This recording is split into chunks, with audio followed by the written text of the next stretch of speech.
tugenda katuuma erinnya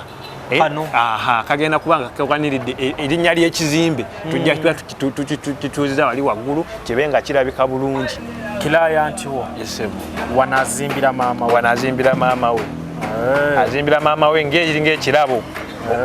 agenda oyingira mu 2024 ng'alina wasobola okujja akasente. Tuli wano mukono na suuti omulungi atwaba okwetoola ensi yonna era nga tuli ku ddimu erigenda mu maaso wano bali mu kuzimba ennyumba y'amaduuka era nga tulina aba Regico Construction Company muganda wange Ashraf ndi naye ku ground ne munyanyi wange Alex abamu ku ba technical tactical bwe bwongo obuli emabega w'abasajja n'omukyala ndabyewo omwo abali mu kubeera nga ate bakola guno na guli okulaba nti ennyumba eno eggwa mu budde ate era etuuka ku kifaananyi ekyo kye bateeseteese okulaba nti efaanana okusinziira ku kitundu weeri ne nannyini yo nammwe abakugwa ekifaananyi kye mwamuwadde okulaba nti efaanana. Kale nze lujja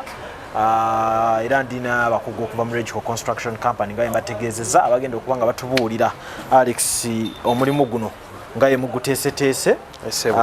ebbanga lye gugenda okuba nga gumala n'ekifaananyi nga kigenda okuba nga kifaana kubeera muli bakugu mu kkuba plan tukubira ddala z'amayumba. Okay, oli bulungi Alex? Yes, oli bulungi. Amina. Ashraf, nawe nsaba osooka obuze ku bannayuganda abatulaba essaawa eno. Bannayuganda abatulaba essaawa eno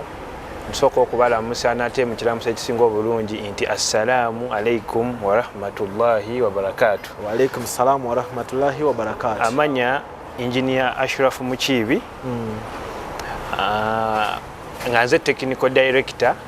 mu company eno ya Regico Construction Company ate era nga nze architect we company eno era guno omulimu nga bwe mugulaba wano eno nasooka gufumba nenkuba pulaani yaago okuba nga gusobola okukola gutya nga gutuuka wano we tuli wamu ne Engineer Alex ono nga bwe mumulaba wano eno. Yesebo.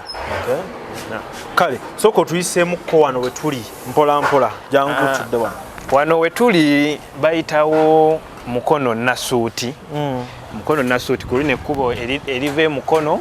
nga ligenda e Karaji okuveera ddala mukono looza waliwo kilomita nga 2 okutuuka wano we tuli kwero ekkubo lunyininyini Karaji mukono so wano tuli nasuuti ku katale. Yesebo wano wayitawo mukono nasuuti. Kale sooka otuyiseemukko wano mukola ki? Muli mu kuzimba nnyumba kika kyendabanga amaduuka naye ate sitayiro si ya bulijjo kakati aba Regico Construction Company nga bwe mbagambye tukoleredde emirimu mingi okutandikira mu kuba pulaani n'okuzimba ebizimbe byonna n'okuba painting kwegamba emirimu gyonna nga giri mu construction. Kati wano we tuli mu kuzimba nnyumba gye tuliko ya commercial ya business ya amaduuka era nga mugenda ogalaba amaduuka ago gali amaduuka 6 ate gayawukanamu mu size mulimu amanene mujja wojja olaba obutono n'amalala. Kati wano nga bwe mulaba wano lwali lujja like compound y'omukyala ali eyo emmanju mu maka gendoza osimanyi oba mugalabyeko amaka gali emmanju. Kati ago amaka yali atuyise nga ffe aba Regico Construction tudabirize ye nyumba lwaki yali ayagala ogidabiriza mukyala ali eyo mu America era mukama ffe tumwebaza otuwa omulimu guno ali eyo mu America yali ayagala kudabiriza nyumba ya maama we eri emmanju so n'atuyita ffe nga aba Regico Construction Company tumubaliremu tulabe nekyayinza okukola ki okuddaabiriza naye tugenda otuuka wano tulaba mukono nasuuti kibuga kikuze alina olujja lunene ate nno omwekyo walukyo yali ayagala kuddaabiriza yali ayagala kufuula guno omwaka gugenda okuggwa ku kibenga kiraba eryani eri maama we ayemanju kibenga kiraba ennyumba edde bupya agenda oyongera mu 2024 ng'ekyumba kiriki so kati client wo wanazimbira maama we azimbira maama we ng'ekirabo agenda oyingira mu 224 ng'alina waasobola okujja akasente ng'era bumanyi abakadde batukekera nga abantu bakyasobola kukola naye aba beetaagayo ekintu kisobola okubayamba nga we bali eyo emmanju waabwe so we yatuyita nga bwe mugandi yatuyita kuddaabiriza nnyumba eri naye tumugamba naye nga Regico Construction we tutuuka mu kifo tusooka kulaba kiki ekikola ki twagala ssente naye twagala sente ozituwe naye nga tulabe wano wogamba luno lwe lujja lwogamba luno olujja lwenkugamba twagala ssente naye twagala tugenda ozigira nga naawe azituwadde ozikozesa ng'ekyogenda okulaba okufunamu kikola kitya kikusanyusa so eno yennyumba gye baali batuleese okuddaabiriza omukyala gye yali ayagala okuddaabiriza maama we ne tumugamba ate nga yali atuga nti sente wezikola ki weeziri ne tumuguza ekirowoozo nga twadvisinga okusinza tulaba nti waliwo sente wezigenda nga ate zisobola okukola ki okudda wano ku nnyumba zandi zigendawo naye nga kiyinza okuba tezigenda kukomawo naye ate watewo ne tumuguza ekirowoozo nti asobola zimbagana amaduuka ate n'asanyusa maama we ate ng'agenda kukola ki addemu akole ki afunemu so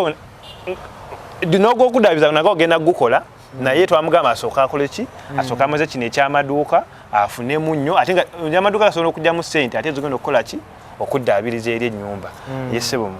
mu kutwaliza wamu bwe tutyo bwe twatandika gana amaduuka nga bw'ogalaba wani eno mu maaso so wano mwasanga lujja lwonna lwa nnyumba eri yes wano twasanga lujja wonna nga wano waliwo omuddo peva zino nga weeza naawe awamu waliwo pavers so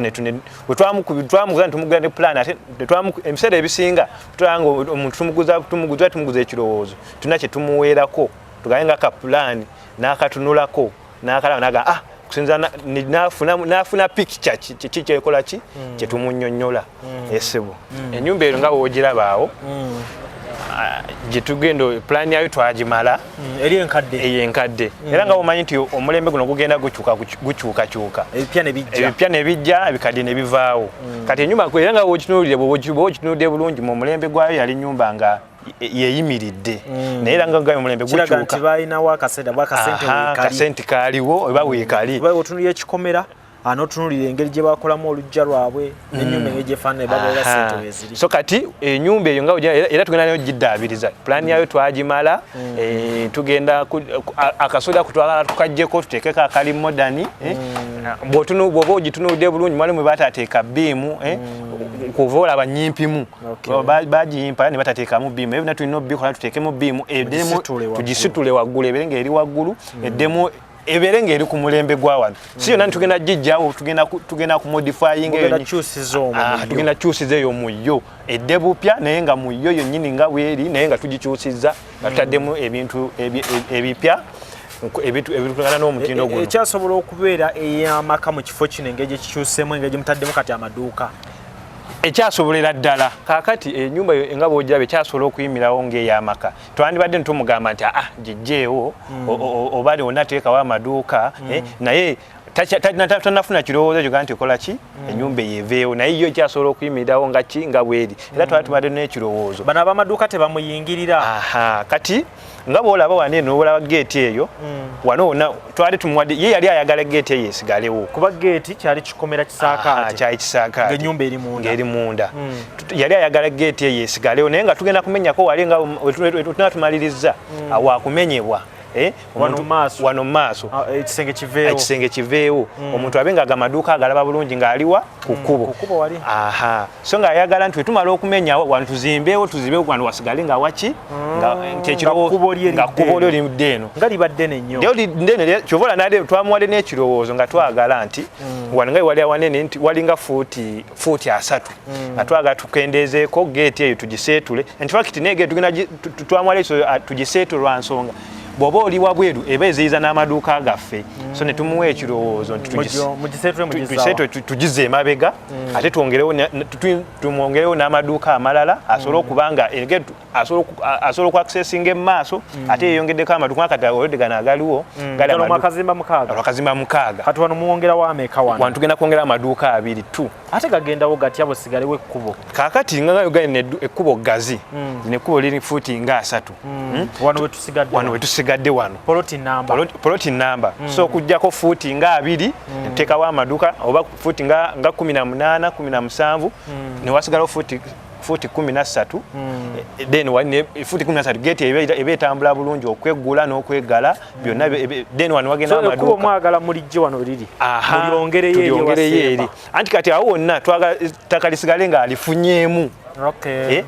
kireme kusikanga muri muke bayito tetenkanya otetenkanya byonna bibiri abisigaze afunemu wana amaduka ate nga mangi gamuleetera ssente ate ne wana asigaze nga alinawe ekkubo nti erimutwala ku makage agagenda okuddaabirizibwa okutikibwa ku mutindo nesebo so business enesigala etambula nga neri amakate gayi mu kutataaganyizibwa bakola mirimu gyabwe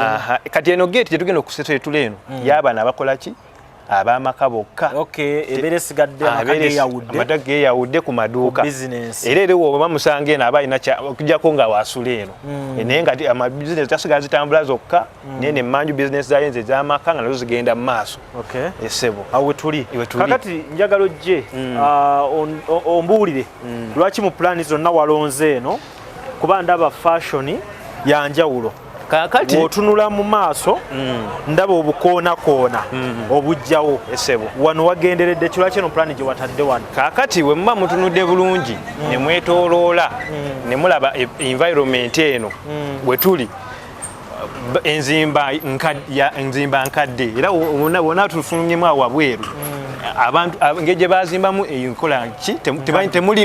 temulimu kisikiriza manyi naku zino abannayuganda twagala nnyo ebisikiriza nga kiriwe kiba oli waba kitunuddeko kimusikiriza okujja okola ki okupangisaawo wano eno okukolerawo bizinesi ez'enjawulo abantu twagala nnyo ebintu ebinyuma so kati nakyo ba twamuteerawo aki ezo obwo bwogenda olaba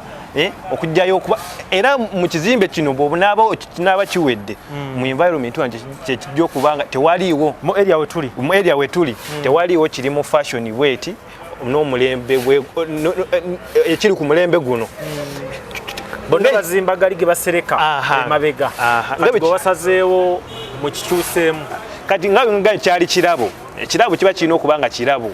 kyali kirabo akyagala okuwa maama we so amaama amaduuka gano gonna zaagalaba gafaanagana kyekimu netufaanagana tuleste fashion etaliiwo naye nga bw'aba tunda nagamba kino kirabo kyange kyo kirabo abasigadde ndoza banaatunuulira ku kino okuba nga batereeza bazimba enzimba gye banaaba bazimbye nesebo so obadde okyatuyisaamu ti kati nga bwe nkugambye nti gana amaduuka gali mukaaga gana amaduuka gali mukaaga twalowoozaamu waliwo abazimba amaduuka nga gali straight negaba nga tegalimu kinyuma design yonna kyovola otunya gana amaduuka gayingiramu gakolamu ka U shape gava wali negabanga gayingiramu kati kano kaki ako ka design kalinga ka design kujjayo wakati nga mubona mujja kukira mu gye bujja nga tukoze finishing tugenda katuuma erinnya kagenda kubanga kakaniridde erinnya ly'ekizimbe tujja tutuuziza wali waggulu kibe nga kirabika bulungi kalinga katawa akajja okulaga erinnya eryo nga bwe ngambye twagala tuleeta ekintu ekiri ku mulembe ekitali wano mu nasuuti esebo so wano mu maaso ye boxi kati eno ennyumba tugiserese mu boxi mu ngeri nti amabaati kwegali naye tegakola ki tegalabika twaserese nga gayiwa eri emmanju ne tugabikka erula okujjayo nga bwe nti okukyusa mu nkola eriwo ate first of all kirina engeri ekikekkerezaamu naddala mu nkola yaki y'amabaati oyinza okwebuuza lwaki ennaku zino box efuuse box mu ngeri y'okukekkereza kyovula twamuserekedde boxi abenga amabaati tatutte mangi okugeza abantu twakozesa amabaati 75 kino ekizimbe kyonna abakubanga tutereseza mwamba gwandugezeko amabaati nga 15 okonna kyovula twaseza boxi tukigezeko okukekkereza ate nga tumuwa ekintu ekirungi yesebo kati gabyo ngambye nti gana amaduuka gali mukaaga era obo nabo gatunulire gali mu size ez'enjawulo mulimu amanene agali side ne side go maneneko kusinga n'amalala kati ngeri ajateeka mu supermarket muno bayinza bajja teekamu oba hardware ekintu oba pharmacy kati gana amalala amatonotono botiki saluuni ng'ezo eziri ku mulembe kubanga espace era ebemala saluuni eri ku mulembe bano abatunda ebyamazzi balina buli obuduuka obulala buki obutonotono yesebo. Sabo tuyimiridde so wagenda faana watya wano nga wawedde okusinzira nga pulaani nga wogenda okugiraba ojja kukiraba naye guno omulimu nga bwe yali nti kyabwangu yali ayagala nga guno omwaka gugenda okuggwako ngakolaki eri process y'okuba pulaani y'emmanju ye yakeereesaamu naye yali ayagala guno omwaka gugenda okuggwako nga kino ennyumba ekoze etya tobulaba tuli speed tugikolera ku speed ya waggulu kyamukisa mumbi nti kiyinza obutasoboka olw'okuba nti twakitandikamu leeti kubanga twatandika mwezi oguwedde nga 15 Novemba tutegeeza wano we tuli twakamalawo omwezi gumu ku guno omulimu twagala kubiitinga naye tunaba latest January nga ggwako eno ennyumba abenga esobola okuba nga eweebwa mukadde ng'ekirabo kye atandika okugyamu ssente ze mpola mpola nga bwe nabagambye nti ffe twali tuzze wano kigendera kya kiranti waffe yali ayagala kusanyusa maama we okuddaabiriza ennyumba etya eri ey'emmanju mwe baakulira naye nga ne tumutunza nga tugamba engeri ekifo we kyakula ate asobola okumuwa ekirabo ekisinga okukola ki okuddaabiriza eri enju agenda tuka ku mazaalibwa ge nga ayina ekirabo nga ngambye ekiyimiridde ekisingako ate okukola ki okuddaabiriza nga bwenagambye kiri tuwe nti kino ekirabo kyamuwadde ate agenda kuddamu akola atya akifunemu ssente so kati kitegeeza eno ye egenda kuleeta ssente agumule ng'akola ki ng'akyayingiza natunulamu nga nabo ekyo kirabo kiba kya muwendo nnyo okusinga nakiri kiba kyanjawulo nti kirabo ate mu bukadde bwe ate ayingiza naye ye akyalaba bulungi ebintu waliwo muwa abapangisa ne bamusumbuwa abiraba bulungi ng'atudde mu nju yasinga ajja kusobola okumanejinga kubanga era alina abaana abo bonnyininyini abo bajja kumuyambangako waliwo abamuliko abajja okumuyambangako mu kubanga bazisolooza naye kennyinyi nga wogambye nti 75 aba akyalina embavu anaaba akyasobola okukyekwasagaanyiza esebo atleast tayinza noonya zimujjanjaba ne zibula kituufu nga tutunulira endwadde z'ekikulu that is wabanga alinayo yonna obulwadde bumusoomooza kale mutukoze bulungi okuba nti bwe tujjidde wano tulina kye tulabako omulimu mulungi ngera bwe tuze tutambula n'aba Regico Construction Company bwe tutuuka tusanga balina enjawulo gye baba bakoze era mu njawulo eno ye wava abantu ne babawa emirimu egifaanana bwe giti ne babeesiga so twongera bategeeza nti enamba za Regico Construction Company ziri wansi awo mwongere okubeera nga mubettanira mubawe emirimu mukolagane nabo ababeere nga ate babakolera ebintu ebirungi bwe biti batandikira ku plan tutandikira mu kuba plan ate nga tunatukana ku plan waliwo abantu abasinga kye beerabira oba kye bayita site survey site survey yejjamu ebyo byonna okuwanyisiganya ebirowoozo nti kati wano kola bwekiti nti nti ennyumba eno ogisobola ogiddaabiriza ate wano osobola okuzimba ebyo byonna tubikolera mu site survey okujja okulambula awo site gy'oyagala betusookirako ddala nentuuka tujja ku plan wetumala okuba pulaani ne tukubaliramu ebiseera ebisinga ffe package yaffe ey'okuba pulaani kubaako site survey kubaako okuba pulaani kugifulumya ku blueprint n'okujja approvinga ne kubeerako n'okuwa embalirira nti ekizimbe kyo nti oba okuva ku musindi mpaka ku wall plate kikumala amabuloka bwe gati nti oba roof ejja kutwalako ssente bwe ziti ebyo byonna tugikuba mu package eri gye tuyita eyaki eya pulaani so era nyongerera okwebaza abaklients baffe abazze batuwa emirimu naabo bonna abazze batugoberera nga tubaga nga tuwunzika guno omwaka ate omwaka ogujja tetuleeta mu ngeri y'okwebaza tugenda kuba tulina engeri gye tugenda okuba nga tuwamu ebisale byaffe tugenda okuba percentage tugenda biwewula nti wakitubiwewula nti twebaza bakirayanti baffe n'okusobozesa ffe abamu abali agadde okukolagana nammwe n'okusobozesa abalala ogwo mwaka 2024 basobole okuba nga betuusaako ekintu oba bwekifaanagana nga kino oba ekisingako wano oba maka oba ki omwaka ogujjera tubakubiriza abakirayanti baffe mwenna mwettanire nnyo Regico Construction Company tugenda kukyusa embeera ngeri abantu gye bazimbiramu yesebo namba zammwe z'essimu zeeyogerere wadde we ziri wansi awo kakati ffe aba Regico Construction Company tusangibwa Kabalagala era muntu yenna yenna amanyi ku St. Janani Kabalagala ku St. Janani awo oba otuuse ng'otukubirako ng'ojja nga tutwesa wetusangibwe Kabalagala ku St. Janani St. Janani eri Kabalagala kikuba mutwe kasi otuuka awo aba Regico Construction Company oba otufunye enamba zaffe ez'essimu eya Airtel eri 0757 16 0588 0757 16 0588 eya MTN eri 0780 23 2749 zonna ate namba mwatu zonna ziri ku WhatsApp zonna osobola ku WhatsApp ate zonna ozikubako nobeera ng'ofuna aba